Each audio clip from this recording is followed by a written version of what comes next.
tek një përdorim tjetër i hibiskusit, tek njerëzit me hiperglicemi, pra diabetikët. Kjo bën një mrekulli në organizmin e tyre, duke bllokuar, duke penguar prodhimin e amilazës, që do të thotë pankreasi të jetë më i nxitur për të prodhuar insulin dhe të ulim rezistencën e trupit ndaj insulinës.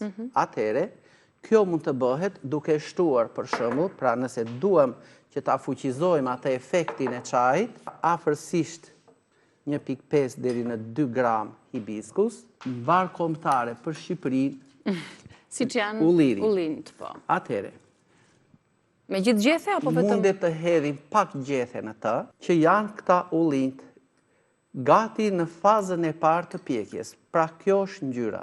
Po. Atëhere, do të ishte e mjaftueshme 2 kokra ulliri. Ja. Mund t'i thërmojmë pak dhe i zhytim te gota e çajit.